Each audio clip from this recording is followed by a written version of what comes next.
The UFC is headed to Qatar for what should be a very solid fight night. We have a main event that should dictate the next lightweight title challenger, a co-main event that could dictate the next welterweight title challenger. My name is Angelo, this is We Want Picks, and I'm going to break down the entire UFC Qatar fight card, giving you my picks, predictions, and DraftKings Fantasy Plays. Before we look forward, let's take a look back at UFC 322. Overall, event-wise, wild event on paper. A couple of the fights didn't necessarily deliver, but they were very dominant in fashion. And anytime you get people who dominate fights with wrestling, you get a lot of points scored. If we take a look at what we're calling the post-mortem at WeWantPicks.com, this gives you a full breakdown of everything that happened at the previous event.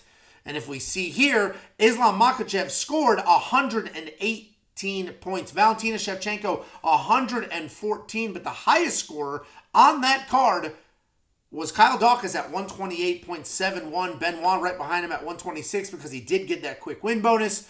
And we could also see Michael Morales was high up there as well. If we scroll our way down, we could take a look at the actual optimal lineup. An optimal lineup is the best possible lineup that could have been built given the salaries offered to you. And the best possible lineup that was available to anybody on this planet was Kyle Dawkins, Islam, Benoit, Valentina, Michael Morales, and Ethan Ewing in his upset there. That was obviously only a decision, but anytime you only have two underdogs win on an entire fight card, and one of them's in the 6,000 price range, you could expect that person to be in an optimal lineup. We also have full tournament details, so we can see all the major tournaments, the price tiers, how many optimal lineups there were, how many entries there were, how many winners there were, if there were ties, etc. If you go to WeWantPicks.com, you not only get a full suite of tools to help you in the future, you also have data, insight, information available to look at the past, and you can combine those things to build your own winning entry. Go to WeWantPicks.com, click Become a Member at the top. You can check everything out instantly. This is the post-mortem. We also have many tools to help you build a lineup. These will build the lineups for you, like the DraftKings Optimizer. This will be preloaded with ownership projections. You can come in here, make a click or two as far as exposure is concerned, or a fighter you like or don't like, and it will go ahead and do the rest for you. If you don't even know what an optimizer is, just click this button at the top. It switches over to beginner mode, and now it'll just ask you a series of logical questions instead of expecting you to understand how to manipulate that data. We have a tool called the Event Simulator. This will simulate every fight on the card 100,000 times. It brings in striking stats and grappling stats. It brings in all sorts of outside information. It runs them through fight simulations, and then it spits out the results. You can use those results to go place bets at sportsbooks, like over-unders on strike lines, or you can use the results to build DraftKings fantasy lineups, and that's what the Event Simulator will do for you. I keep saying DraftKings, everything we offer is available for DraftKings and FanDuel Fantasy as well. Check it all out. It's freaking $10.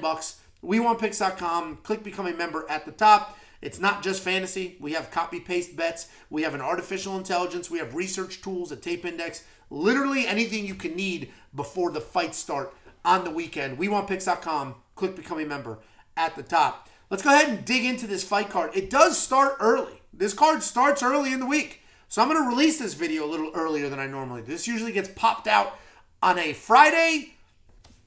Let's give it to you on Thursday so you have the extra time to absorb and get ready to go.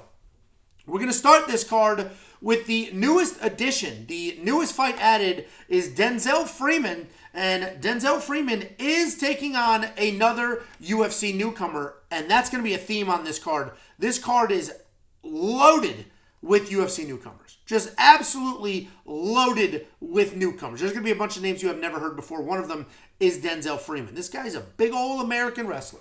He's got good high-level wrestling. He's got big, heavy hands, and he's fun because he hits hard. He gets after it. He'll strike with you. He'll grapple with you. He'll do whatever. He will do whatever. He's very early in his career. He's not a very established heavyweight at this point, but somebody his size that can wrestle, that can strike, that can do all the things, can be very successful. He is the favorite here, and it's surprising because while I expected him to be the favorite, and I will have him in my lineup at $8,600, if you go over to Tapology and you see what the general public is voting on, long before the odds came out, the general public was 75% on the other guy. I completely disagree with the general public, so we'll find out who's right and who's wrong, because the other guy, Marek Bujlo, is a high-level jiu-jitsu practitioner. A jiu-jitsu black belt. He's a heavyweight jiu-jitsu black belt. He's a big boy. He'll strike as little as humanly possible, try to get fights to the ground, and then on the ground, he's got good jiu-jitsu. He's definitely a better grappler than most heavyweights are, but his striking kind of stinks. Takedowns are just okay. He does do a really good job when he's actually on the ground, seamlessly transitioning from strikes to submissions. But we just saw a fight exactly like this. We just saw a fight exactly like this. Josh Hogan, high-level American wrestler, taking on a very good jiu-jitsu practitioner. What happened? He knocked that fool out almost immediately because the big, strong, fast, athletic American wrestler can do a lot of things, not just lay on his back like a turtle, hoping that you get into his guard. I am on the Denzel Freeman side. He's got knockout power. He's got the wrestling. Denzel Freeman's the pick. Done. $8,600. I'll probably have him in my lineup. Then we have Nurullo Aliev taking on, we're going to call him Shem Rock. It's Shaqueme. The names are going to be tough for me on this card. They're all new. They've all got random letters. It's a mess. But we've got Nurullo Aliev. He's been around the block a little bit. This will be his third official fight in the UFC. And you can see here from the takedowns, he's a dominant wrestler. You can see here from the control time, he's a dominant wrestler. He is not dangerous at all. This guy is going to come forward. He'll strike a little bit. He'll get in your face. He'll take you down. Plenty of control. He is not looking for finishes. He's not going crazy. It's just relentless wrestling pressure and great control, which is why you see 2 takedowns and 3 takedowns and not 6, 7, 8, because people aren't scrambling and standing up on him. He's taking them down and he's keeping them down. He is $9,200 in DraftKings Fantasy. He does score relatively well. He will be taking on Shem Rock. If you're doing your own research, search Shaqueme. Shaqueme Rock. Shem's the nickname, and that seems to be what DraftKings is going with here. He is a... You can look at the flag. I can tell you what promotions he's fought in, and you can just assume how this guy's going to fight.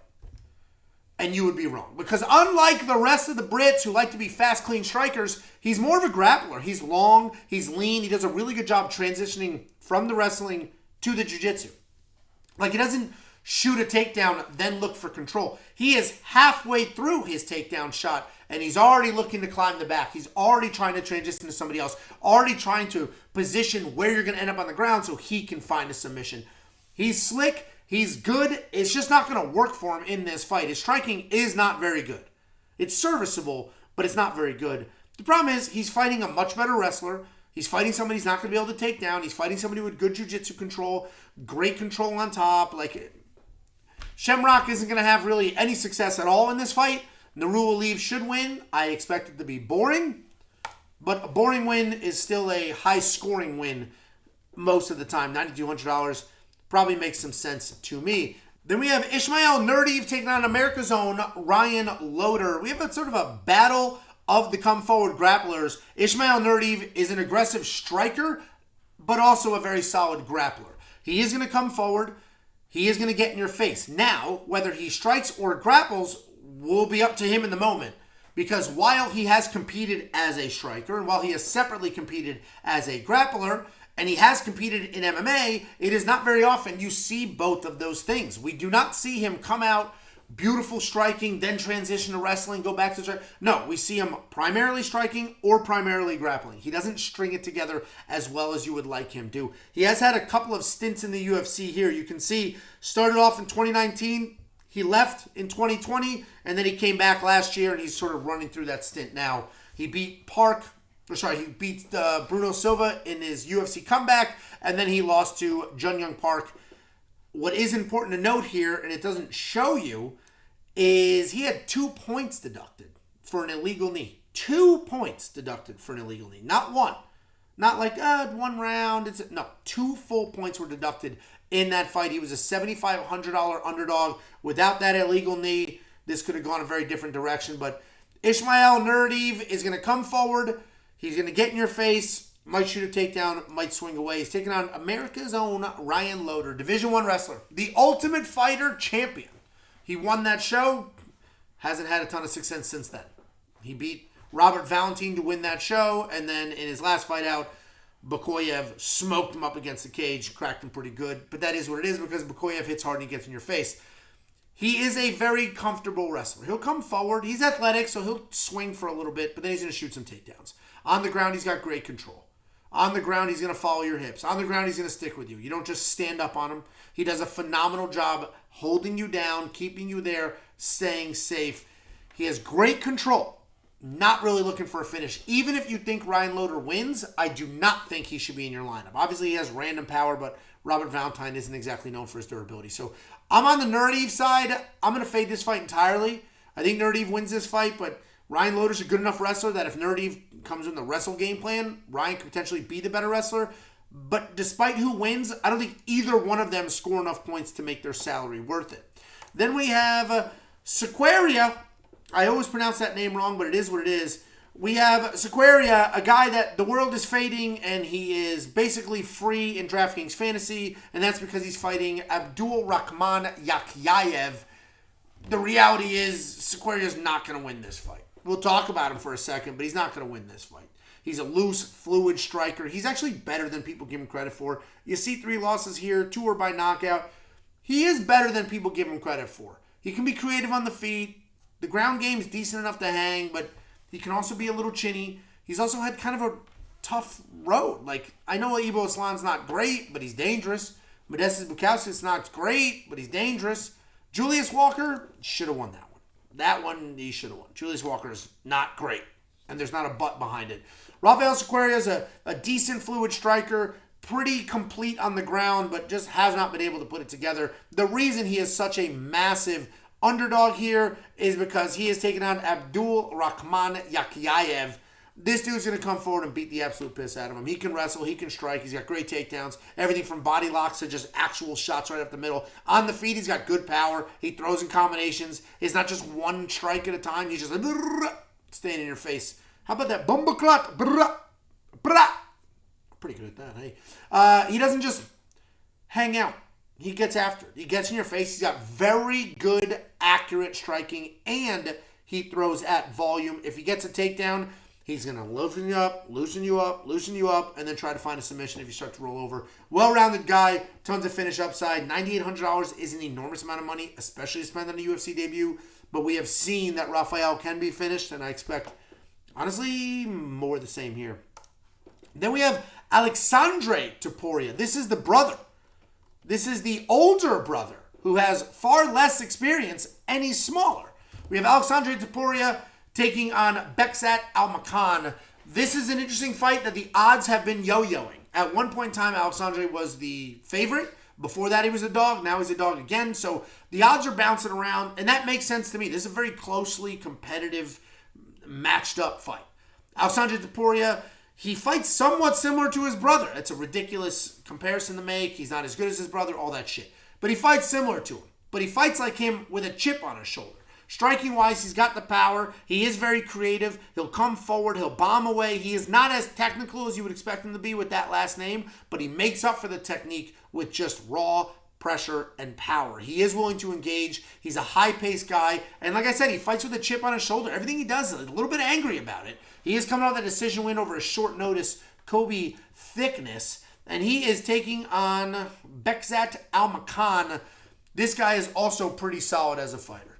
First of all, you can see this UFC debut loss to Umar Nurmagomedov. He buzzed him. You can see he got recorded with a knockdown here. This guy only landed 3 strikes in the entire fight because he clipped Umar. Second strike he threw. Clipped him. And then Umar immediately started shooting takedowns. And then that was all she wrote. This guy fought 15 full minutes, landed 3 strikes. That is tough shit, dude. Sorry, my bad. 5 strikes. 3 of them were significant.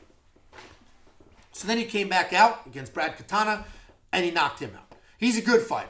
He's dangerous. He keeps his striking tight. Excellent offensive wrestling if he decides to wrestle. We haven't seen that yet in the UFC. He's smooth on his feet. He fires away in the pocket. As soon as you're comfortable in a kickboxing match, that's when he will do the wrestling. It's not the first thing he does. It's usually the second or the third. And at that point, you're comfortable.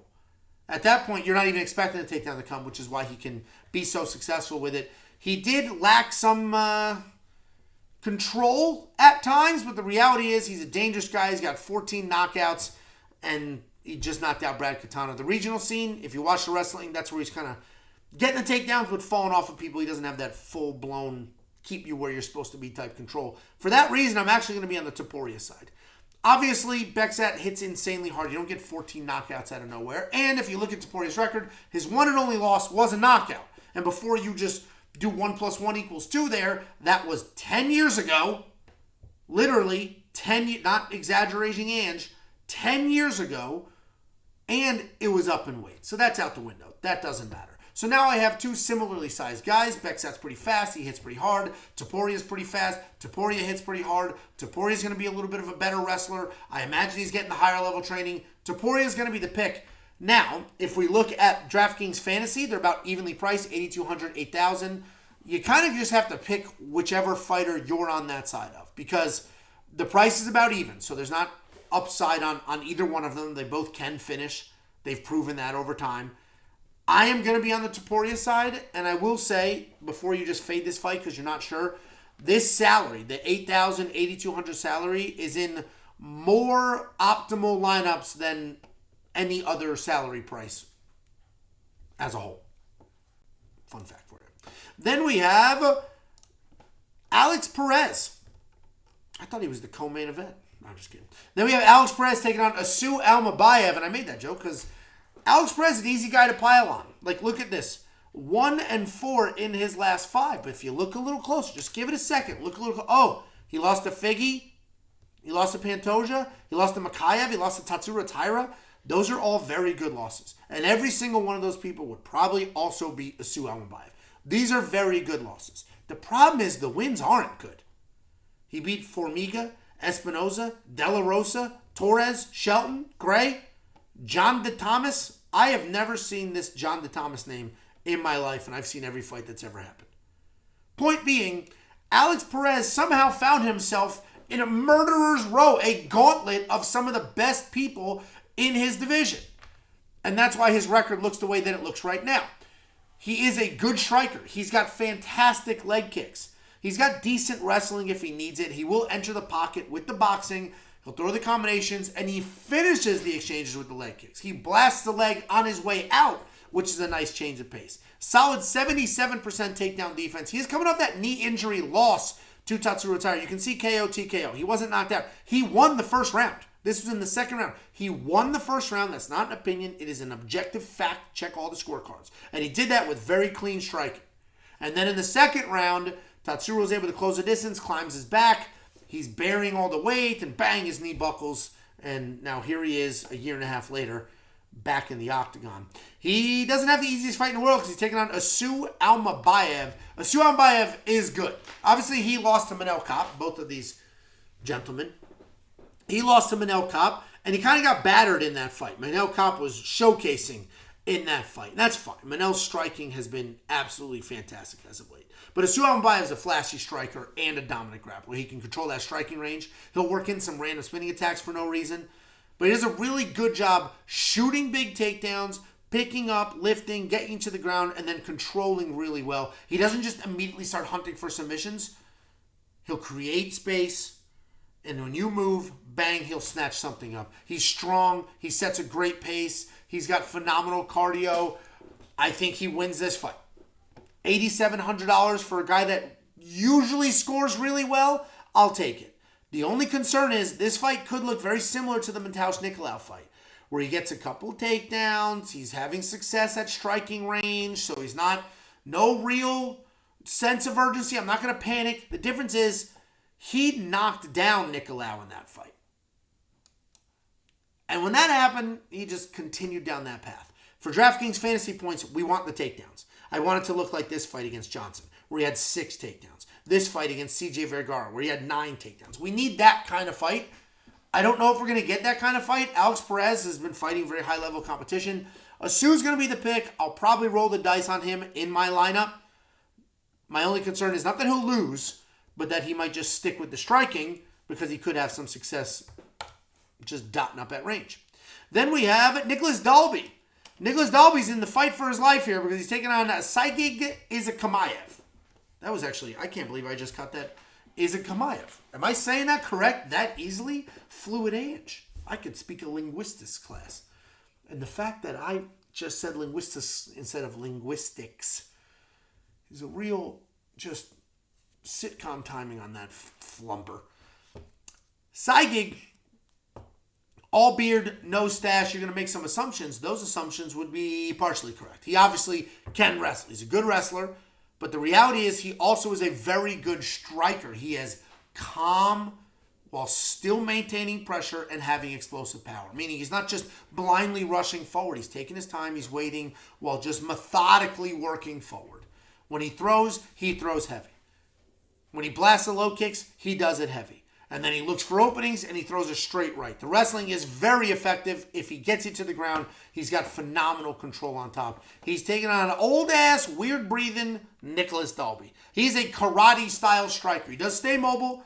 He likes to switch stances. He's got the crazy Rickson Gracie breathing techniques. It's absurd to see it in there. Like, Rickson Gracie does it like an extra breath in to expand your lungs, your whole chest cavity. Nicolas Dalby's like it's just psychopath breathing. And it's working. We don't really see him get tired, but he's old now. Very old. And he's starting to slow down. He's starting to get a little chinny.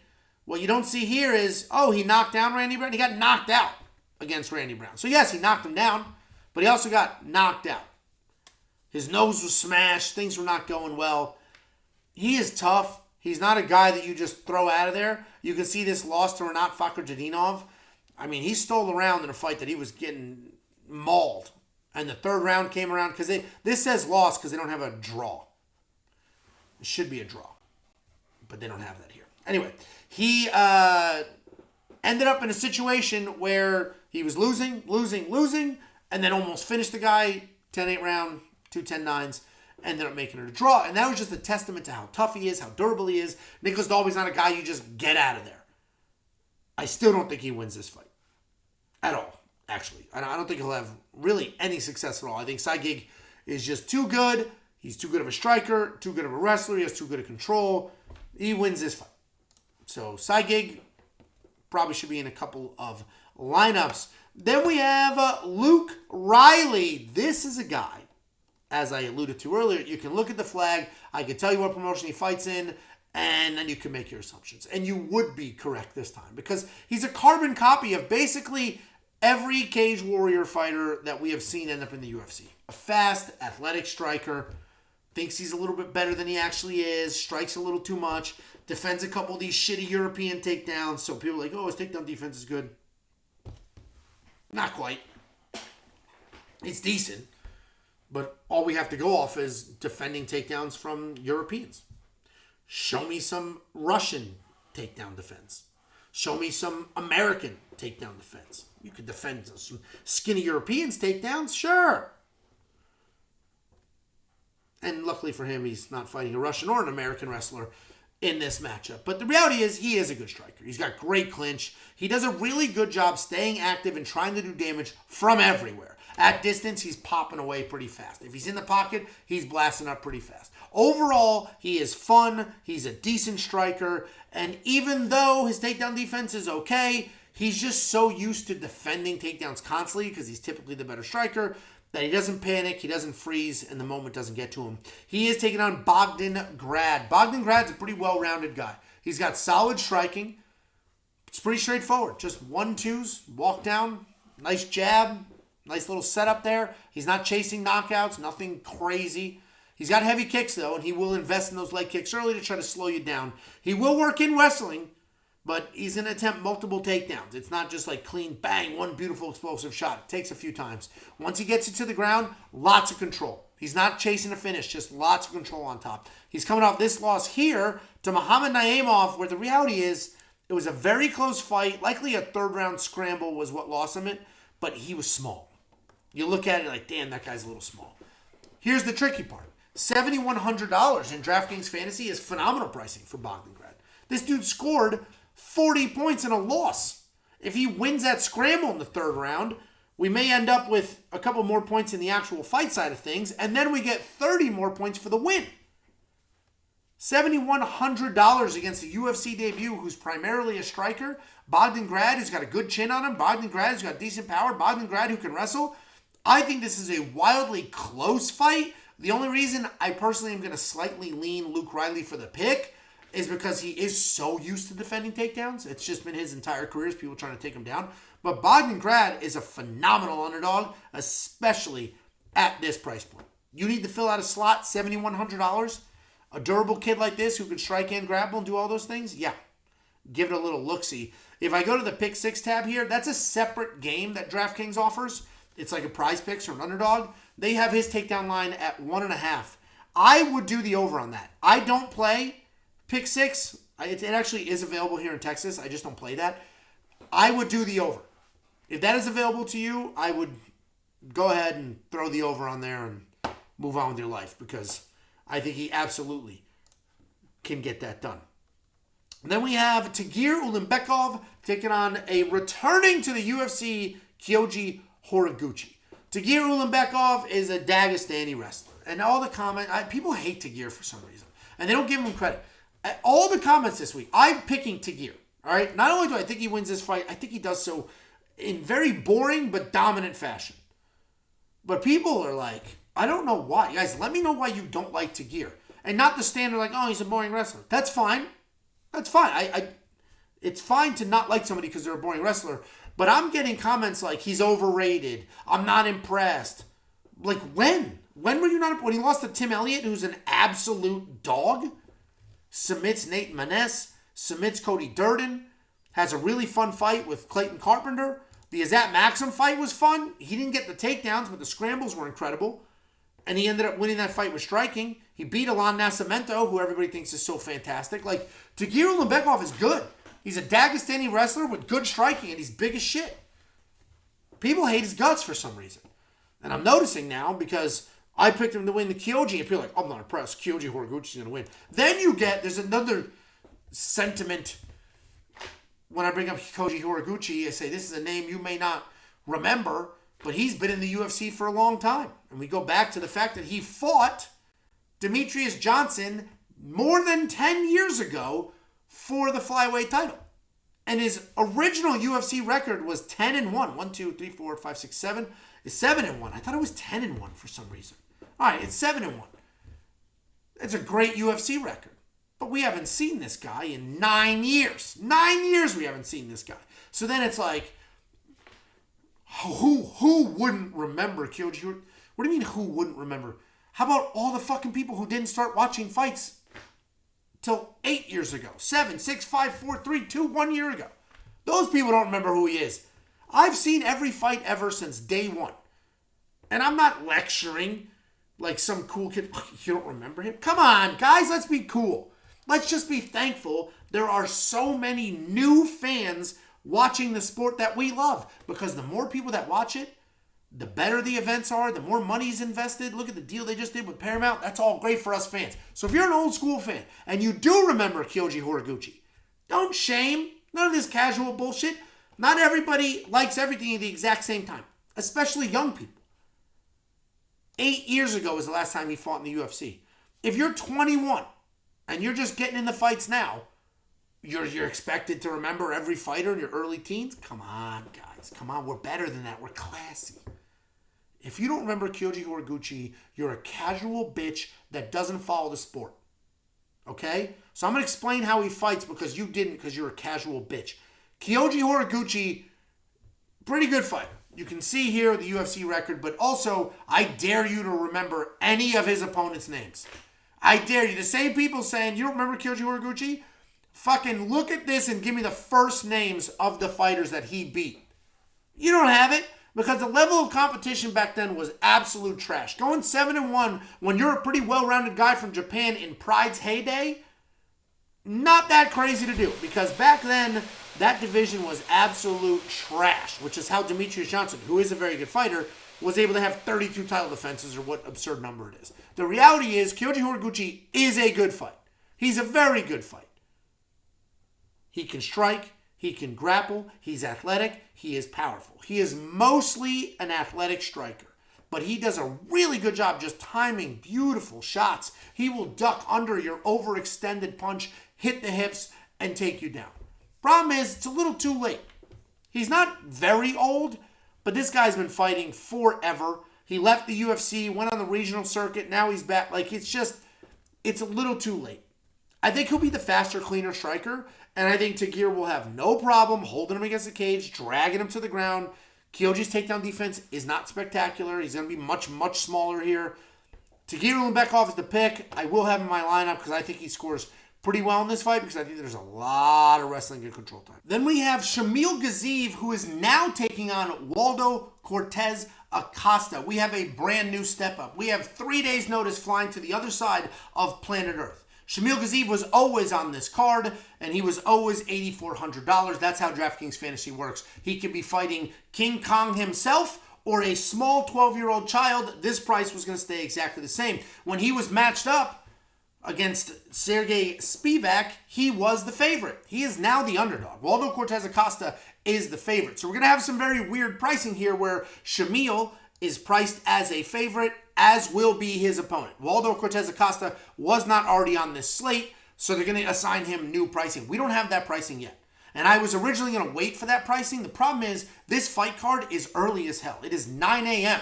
Central Time in North America.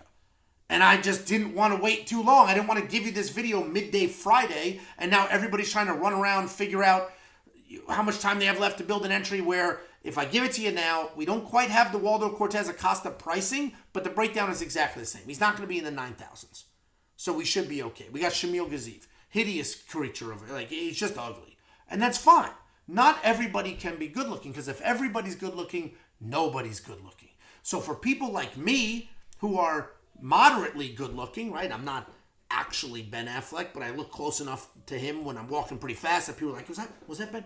So I need people like Shamil Gaziev roaming the earth, because if you see him and then you see me, I'm Leonardo DiCaprio. So we have people that look like Shamil Gaziev out in the wild getting in the fist fights, and he is a good fighter. His hands are clean. They are crisp. If you look at his bag work, and I know it's bag work, bags don't hit back, but his bag work leading up to this camp have been fantastic. He has that power in the hands. He has offensive wrestling. Defensive wrestling is just okay, but he is a big Dagestani that has developed striking over time. His body is actually going through a physical transformation in a good way. He's starting to slim down. I mean, there's extra skin, and that's not great, but he's starting to slim down. He's starting to make the changes, and he's looking pretty decent. Thomas Peterson got to him a few times, but ultimately he found that knockout in the first round. Before that, obviously, he went heavy on the takedowns with Dontel Mays. He does have that Rosenstruck loss. This loss is what seemed to have triggered him to get the cardio under control, because it was pretty bad, and then he got it to a place where now I feel like he can fight 15 minutes if he needs to, and he might need to in this fight. He is fighting Waldo Cortes-Acosta. I don't have pricing for him yet, so there's not a picture to click on. Let's just imagine instead of a bridge troll, we have a very attractive Colombian man. Is he Colombian? Dominican man. Okay, there's an attractive Dominican man here who salsa dances, not this guy. Waldo Cortes-Acosta is fast. He's athletic. For a heavyweight, he moves really, really well. He's also insanely durable. We have seen his legs get blasted, and he doesn't limp. We just watched a finger go into his eye. And yes, he turned, he got hit a bunch of times, the referee stopped it, but after a few minutes when he recovered, he's like, let's go, and he went back out there. He did just knock out Ante Delia. The knockout was real, meaning it wasn't an early stoppage or anything, but what was bullshit is that fight should have just been called a no contest. When they stopped the fight for the eye poke, that referee called it off. I know a few of you are insisting, no, the ref called it off. You can see his arms go, he called it off. The production crew thought he called, everybody thought he called it off. They showed the crowd, they showed people celebrating. Ante Delia celebrated, took his mouthpiece out. They called that fight off. Now, the referee tried to unwind that when he realized there was an eye poke, and it created chaos. That's not Waldo's fault, right? Waldo was eye poked. He went back out there. If they let him continue, they let him continue. He ended up winning that fight. He is accepting this on 3 days' notice. He is flying to the other side of planet Earth on 3 days' notice. He literally is going to arrive and then weigh in. I mean, boom. Then eat, and then fight the next day. If this was full fight camp versus full fight camp, I would understand Waldo being the favorite, and I would be picking Waldo. He's wildly athletic. I think he could defend from the takedowns. He's got a great chin on him. I don't see him getting knocked out, and he could probably implement his own wrestling game plan. So Waldo's the pick from that regard, but I think this short notice is crazy short notice. This isn't nothing. This is the other side of the planet on 3 days' notice. He's a heavyweight, so weight cutting shouldn't be an issue, but I don't love those circumstances. I don't know what Waldo's price tag is, but I don't think it's going to be warranted. If he's $8,700, I don't think he's going to finish Shamil. I think if he wins, he wins, it's because he's going to be a little faster, beat him to the punch, stay on the outside, dance around. If he loses, he loses. I'm not going to have Waldo in my lineup. I'm probably not going to have Shamil in my lineup either because Waldo's a little too fast, a little too athletic, a little too tricky. So I'm going to leave this fight alone, and that's unfortunate because I thought Shamil was going to look pretty good against Sergey Spivak. Then we have Jack Hermansson taking on Motobek Orobai. Motobek Orobai is an actual caveman from the cave times. Okay? He was running around with woolly mammoths. He was hanging around with the dinosaurs. He fell into a water hole. It froze. The Great Freeze happened. Earth froze. And he froze in the water. And then now, because everybody's using hairspray, shit's defrosting. So a few years ago, a glacier defrosted. Out comes Motobek Orobai. And now this guy was used to running down woolly mammoths and like grabbing the tusks and ripping them to the ground. And then he found a TV one day, because now it's modern times because of the hairspray, and he watched the TV and he saw fighting. So he said, and so then he decided to fight, and he's pretty good at it. He's got great takedowns. Striking's okay, but he has no problem just takedown. And when he gets the takedowns, he's got great control. You're not really going to stand up on the guy.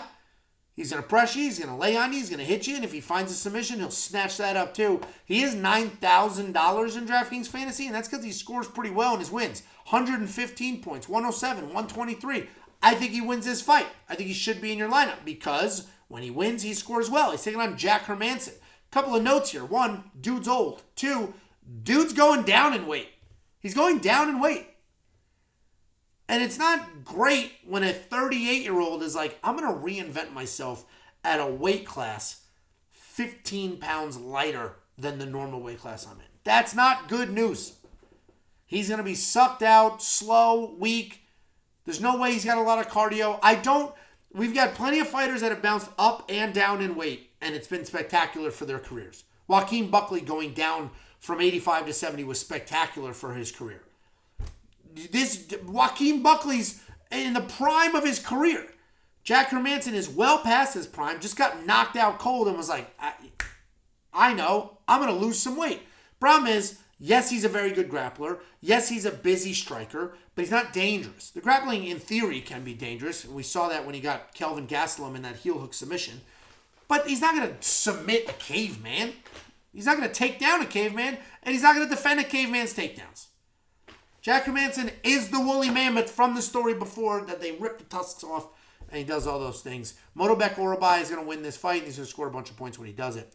Then we have Alonzo Menefield taking on Volkan Ozdemir. This is a fun fight. These guys are almost carbon copies of each other. They're very similar. They're both good strikers. They both can grapple. They're very similar. They've been around forever. They're both a little older. Volkan Ozdemir gets a lot of credit for his losses. That's a dangerous game to play, but if we look at the losses, he had a good fight against Carlos Ulberg, wasn't able to get it done, but he did come out heavy with the leg kicks. He loses to Nikita Krylov, another very good competitive fight. Loses to former world champion Aliev. Loses to former world champion Yuri Prohashka. Loses to almost world champion Dominic Reyes. Loses to Anthony Smith. Daniel Cormier. Like, these are good losses. These are very good losses. So when you look at the record and you see, wow, those are the people, that's great. But who did he beat? Johnny Walker? Who cares? Guskov? That's a decent win. We'll find out how good of a win that is at UFC 323. Paul Craig? That guy sucks. Rachik? That guy sucks. Alir Latifi was only a wrestler. Jimmy Manawa? That guy sucked. Misha Serkinov? That guy sucked. Oven St. Preux was never the same after the John Jones fight. So, when you fall into the trap of Volkan Ozdemir, look who he fought, great fighter because of the losses, you need to also look at the wins and see if those are quality. Volkan Ozdemir can strike, he can grapple. I love what he did in his last fight with the leg kicks, and that may be a factor here because he's taking on Alonzo Menifeld. Alonzo Menifield's a heavy-handed guy who can also strike and grapple. He's a little slower.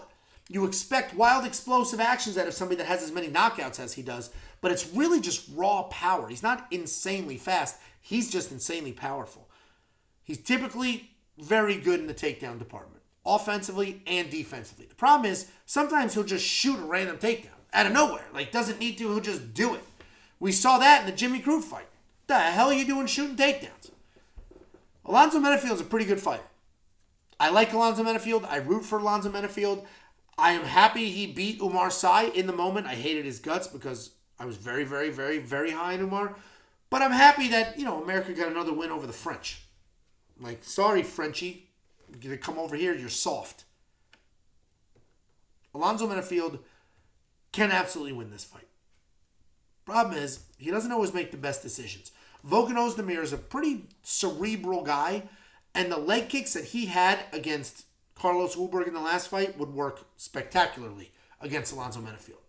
Alonzo's a little heavy on that foot. Just bang the leg, bang the leg, bang the leg. Now all of a sudden the power's gone, the movement's gone. I think Volkan's going to win this fight. I'm not touching it. That price is outrageous. Alonzo's a very, very good dog here. $7,300 is honestly a decent price point. Then we have the co-main event of the evening. Ian Gary versus Belal Muhammad. Tale of two fighters. Ian Gary, the striker.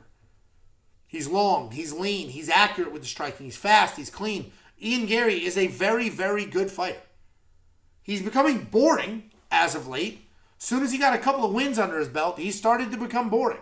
Because then it became like, I'm this close to a title shot. I just keep winning. Eventually they have to give it to you. Just keep winning. And that's basically what he's been doing. He likes to hang out in the distance. Pot shot from far away. He does that good grappling. Offensive takedowns pretty good. And that's all coming from him training at Shooter Box. What he doesn't really have is a takedown defense. That's not great. And that could be a problem in this fight because he's taking on Belal Muhammad. And that's all Belal Muhammad's good at. His striking's not very good. People used to talk about and give him some credit for what he did to Sean Brady, knocked him out on the feet, but we just watched that guy get knocked out again. So maybe it's not Belal's striking is so good. Maybe it's that Sean Brady's is really bad. Belal Muhammad does actually have decent striking. He's got a good jab, and he pumps it, and he stays in your face, and he pumps it, and he stays in your face. He's a short, little, compact guy. Pumps it and stays in your face. Pumps it and stays in your face. Shoots takedown after takedown after takedown. He's always well-trained. He's always got great cardio. He's always moving forward, and he's doing exactly what you expect him to do, which is shoot takedown after takedown after takedown. 3 takedowns when he lost his belt to Jack Della Maddalena. 9 against Leon Edwards. 5 against Vicente Luque. 7 against Wonderboy Thompson. Something similar here could be very successful for him. I think Belal Muhammad could win this fight, but I'm going to pick Ian Gary. And the reason I'm going to pick Ian Gary is because he is a very high IQ fighter. And he's got multiple techniques. Meaning, he can strike in distance. He can strike at range. He can strike in the pocket. He can shoot his own takedowns. That's what we saw when he was fighting MVP. MVP was the faster fighter, and he was like, nope. And he changed the course of that fight by shooting the takedowns. If Belal takes him down, I understand he's been at Shooter Box, and he could probably create some scrambles. I don't think he's going to do anything with it, but hopefully he's smart enough to try to get the hell out of there instead of just trying to hang on and think he's a Brazilian. Belal Muhammad doesn't get enough credit for how good he is. I just think stylistically this is a really tricky matchup for him because of the footwork, the movement, and the length of Ian Gary. So Ian Gary's the pick. I'm definitely going to fade the Ian Gary side on this because he's not going to score a knockdown. He's not going to get a finish. He's not going to get a takedown in this fight. So Ian Gary's just going to score whatever he scores with the significant strikes he lands. Belal Muhammad has all the upside at $7,400 if you think he's going to get some takedowns in. So run with that, but that should be a really fun fight. And then we have the main event, Arman Tsarukyan taking on Dan Hooker. This is another tale of two fighters. We have a crazy old school striker and then just a new school pretty boy millionaire wrestler who has been able to take everybody down and have success doing it. Everybody except Beneil Dariush. Arman Tsarukyan, and I'm joking because he knocked Beneil out with one punch. Everybody picking Arman is expecting Arman to get the takedowns. And I agree. He should get the takedowns. I expect him to get the takedowns. My only concerns, that's what Arman is, right? He's got random power in his hands. He's not a super clean, fluid striker, but he can strike. He's a professional fighter. He's ranked number 2 in the world. And he's got good takedowns. My only concerns with him are, what is the cardio going to look like? Because he was supposed to fight Islam back in January. He cancels the fight the night before, blamed it on I hurt my back, but the whole world knows it had nothing to do with his back and everything to do with the fact that he was struggling to make weight. And the second concern here is actually his chin. Because we saw him get buzzed in this fight we've seen him wobbled on ice skates. Silva cracked him. Silva cracked him good, and that's Joaquim Silva. Old-ass Joaquim Silva. Those are my only two concerns. I do think he wins this fight, and if he wins, he should score really, really well, especially over the course of 5 rounds. But let's give Dan Hooker some credit for a couple of things. One, this dude always scraps. He always scraps. He is an old school fighter.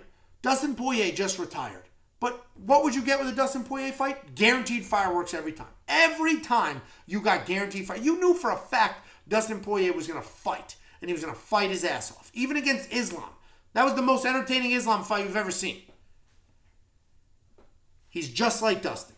He's like Justin Gaethje. He's like a Max Holloway, where he's out here getting after it, trying to be exciting, not afraid to engage. And the second thing I'm going to give him credit for are his wins. His wins recently have been impressive. He just beat Gamrot. Before that, he beats Jalen Turner. Before that, Claudio Puelles sucks. He beats Claudio Puelles. Nasrat Haqparast is a decent win. Paul Felder, long before that, back in COVID, is a decent win. But you can see there's giant gaps. A year between the Turner fight and the Gamrot fight. The Gamrot fight now is more than a year because he had a hand injury. He's been plagued with injuries. So I don't know what kind of level of preparation he has. Obviously, both him and Arman have been out for a while, so that's kind of a level playing field. But Arman was out because the UFC punished him. Dan Hooker was out because his hand was broke. Dan Hooker just won a fight very similar to this one. The Gamrot fight was very similar to this. Gamrot beat Arman Tsarukyan, and people just seem to forget that. Because every comment I got on my Quick Pick video was, oh, Arman's not Gamrot. You're right, he's not. He lost to him. He's not as good. At least not at that moment in time. Gamrot beat him. But people don't realize that or choose to ignore it. Now, I'm going to pick Arman here. Because what Arman does better than Gamrot is his striking is better and his control is better. If Arman takes you down, you don't just pop right back up. If Gamrot takes you down, you do kind of just pop right back up. Dan Hooker's takedown defense is good. Dan Hooker's ability to continue to strike no matter what is good. He has seen everything. I can scroll for a week and a half through his resume. He has fought everybody. He even fought Entwistle. I don't know who the hell that is. But once we start getting to the name, Jason Knight, Pearson, Mark DeCasey, Miller, Burns, Barboza, Vic, Iaquinta, Felder, Poirier, Chandler, Haqparast, Islam, Allen, Puelles, Turner, Gamrot. There's a lot of good names in the mix. He's fought everybody. He's not afraid to engage. He's not afraid if you shoot takedowns. He's not going to freeze up if you shoot takedowns. I'm not worried about him being like, oh God, a takedown's coming. What should I do? I expect this fight to look similar to the Gamrot fight, except when Arman gets a takedown, he will keep Dan Hooker there. I have questions about Arman's cardio, but I'm going to trust that he's okay, and I'm going to trust the fact that if Arman wins this fight, it's with 1,000 takedowns, and he scores 1,000 points. Guys, that is the breakdown. Hopefully you appreciate the fact that we got this out a little early because this card is early. So get your lineups in a little earlier than you normally would, maybe late Friday night to account for any nonsense. If you would like to go to the website, go to the website. Go to WeWantPicks.com. You'll have full access to literally everything we offer, including the historical stuff like the postmortem. We've got the DraftKings Optimizer, both the beginner mode and the original. We've got the event simulator that simulates fights 100,000 times. We have everything you could ever want or need. Copy-paste bets and artificial intelligence picks, tools, 5 different cappers, all of it. WeWantPicks.com. Click Become a Member at the top. It's only $10 for an entire month. That month gets you not only this card, but UFC 323, the fight night with Cop at the end of the year, and Brandon Royval. We still got a lot of fights left in this year. A lot of fights left in this year. And then we head over to Paramount. And I want to fast forward to December just so I could watch UFC 323 and have them begin to announce the January fights that will be on Paramount, because I'm probably more excited than I should be. I've been a fan forever, so I have seen the transition. I saw from when it was on VHS tapes. Well, first pay-per-view, then banned, so it went to VHS tapes. Then they allowed it back. It was one pay-per-view every couple of months. Then they got a TV deal because of The Ultimate Fighter, but it was like Fuel TV and Spike TV. It was bouncing around. Nobody really gave a shit. You'd randomly catch it on some shitty hotel TV that happened to have that channel. Then they did the real Fox deal, and they were on Channel 5, Fox.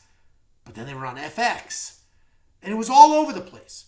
The ESPN deal has been like a very long-standing staple for the meat of the UFC's success.